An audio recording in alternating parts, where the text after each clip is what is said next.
probably know what this is. It's called the Bible. And you probably also know how it's divided. It's divided into two sections here.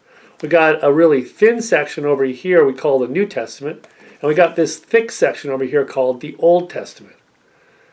And what I find fascinating is that I think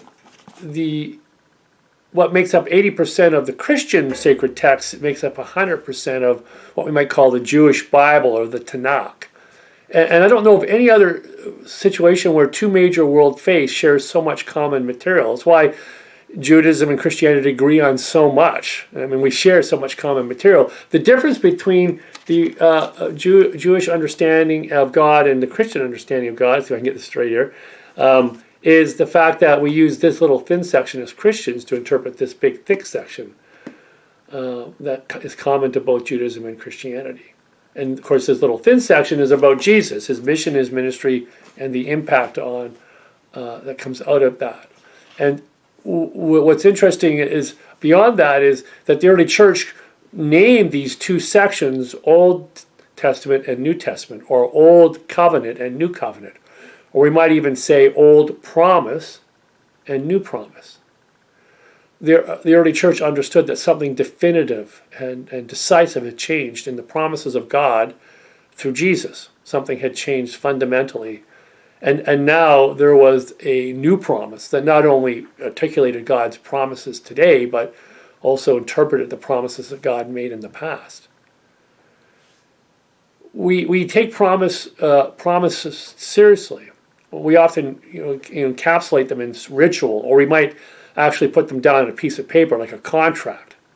And we have extensive contracts when we buy big things. It tells us that what we're doing is important, very serious.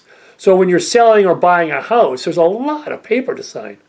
If you make a big purchase, there's a lot of paper to sign, a lot of conditions and expectations laid out there, obligations, responsibilities from both parties. In the Old Testament, we might see those first 5 books of Moses as essentially the contract between God and Israel, the Old Promise. Moses was the primary intermediary between those two promise makers. And God makes out God's promises, and Israel makes out Israel's promises, and it's written down, codified in a contract, in a sense, a covenant that's found in the first 5 books of Moses. See, the challenge, though, as we all know, is making a promise is one thing. Keeping a promise is a completely different element. And what we see in the history laid out in the Old Testament is that Israel, while it was able to make promises, was incapable of keeping them. Time and time again, the promises is re-articulated, re-expressed, and Israel starts off strong but ultimately quickly weakens. Until finally, in the last debacle, Israel loses everything. And it seems as if the promises of God have gone unfulfilled. And that's what gets us to what we call the New Testament. Because the promises of God, the promise of God is re-articulated, not now with Israel, but with Jesus. And Jesus enters into a sense of contract with God. But where Israel fails to deliver, Jesus keeps his promises to God and fulfills them in through his life, his death, his resurrection. So that when he ascends to heaven, he has fulfilled the contract between God and humanity. The whole idea of ascension is that Jesus has taken our humanness into God.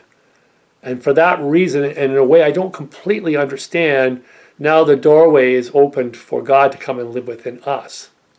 And there is the solution to be found for our promise keeping. That's the new promise in essence. Not only that we make these promises with God, but that God promises as part of God's commitment to come and live within us, to give us the power through the Holy Spirit to keep our promise making and transform it into promise keeping. And the strength and the power, the glory of living from love now can live on the inside of us. And that changes everything for us. The task of keeping promises is, in one sense, been answered in Jesus. But of course, we look around the world today and we recognize that it's still a huge gap between promise making and promise keeping. For us who follow Christ, the critical element is always to come back to this understanding and invite God back into our inner life so that we can be given the insight and the wisdom and the power to keep our promises and make the covenant, the contract, the promise of God complete.